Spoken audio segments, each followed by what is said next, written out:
Yun lang yung sabi ni Kalinga. Okay lang yun, ano lang, tentative. At least, tentative muna. At least may, May plano na. May nasagap kayo ditong balita. Kaya nga.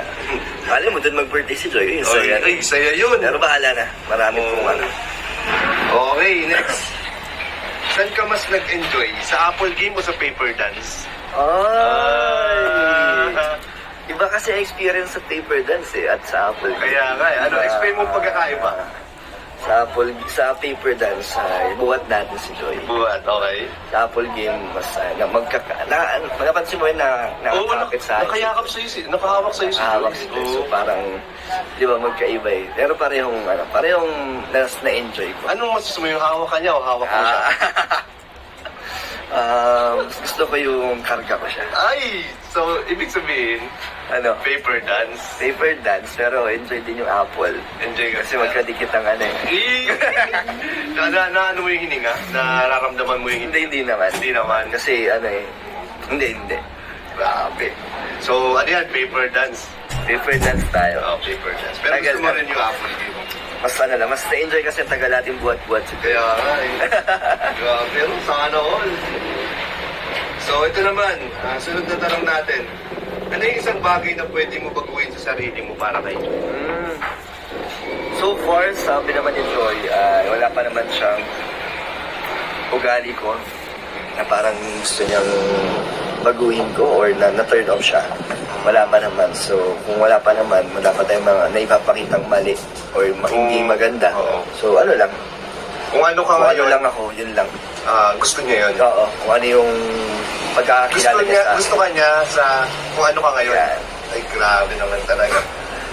Tsaka kung ano naman, di ba, kung gusto mo yung tao, hindi mo kailangan Baguhin, di ba? Parang tatanggapin mo. Gusto talaga. Sige, next question. Sino ang mas naunang mag-chat sa inyong dalawa? Nauuna, like, sino mag-uumpisa At mag-chat? mas madalas? Ako. Ayan. Ako yung nag-initiate. Pero ano naman, hindi naman sa pangungulit. Parang ano lang, yung pag feeling ko hindi siya busy, or minsan pag nag-note siya, nire-reply yung notes. Grabe. Tapos doon nagsimula. Na may convo na. Pero hindi naman yung sobrang tagal. Parang ano lang. Paano lang, saglit-saglit lang. Oh, wow. Grabe.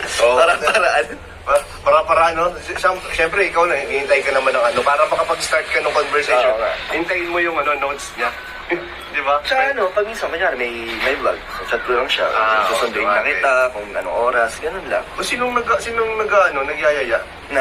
Pag lumalabas kayo? Ako, tinatanong ko siya. Minsan, gusto niya. Sinong decide kung saan?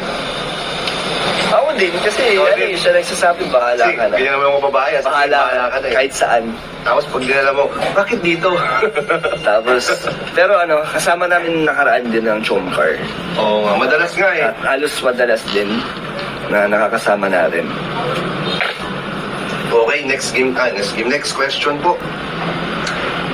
Ano naman ang kinakatakutan mong mangyari sa tambalan ninyo? Ang magwakas. Magwakas. Oo, kasi nai-enjoy tayo ngayon, parang gusto ko pang mas tumagal. Mas may mga mas marami pang memories na mangyari. Kaya sana wag naman dumating sa point na matapos agad. So, yun palang kinakatakutan ni Kalingap dahil ang magwakas po ang Danjoy. So, ikaw, palagay mo, 2 years from now, kamusta na ang Danjoy? Siguro kung buo pa yung Danjoy, mas intimate na. Ay! Intimate! Hindi naman. Siguro sobrang close na namin. Tipong hindi na kami masyadong seryoso sa isa't isa. Parang kuha na namin yung loob, yung biruan. Palagay mo, after 2 years kayo na?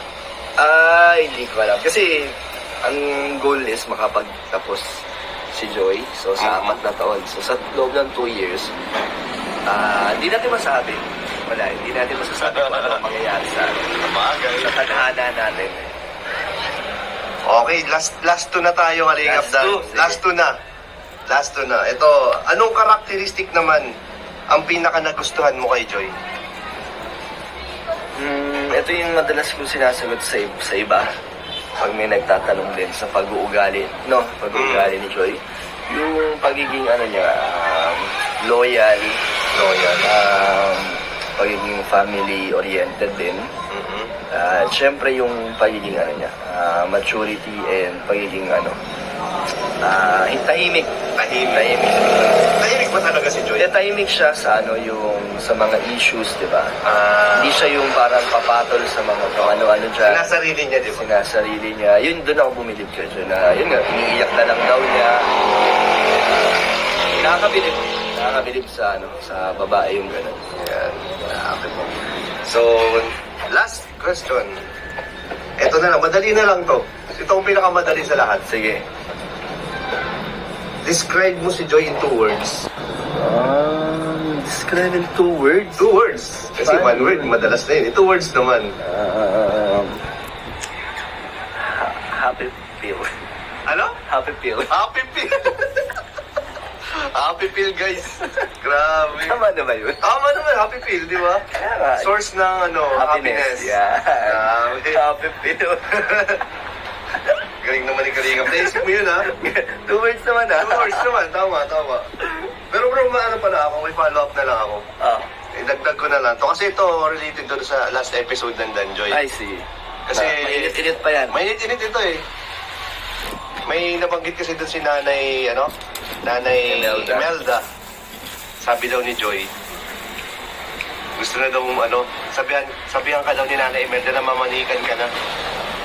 Anong reaction mo dun? Hindi ko alam kung nakaasal lang siguro si nanay. Tingin mo seryoso? Oo, naasal ni si Joy. Kasi may pagkurot si Joy eh. Si nanay Imelda. Pero anong masasabi ko doon? Oo. Nagpapasalamat ako kay Nanay Imelda na napaka-supportive niya. Supportive, no? Sa amin ni Joy. Talagang... Hindi ka may ilang sa kanya, no? Talagang, okay siya yung kid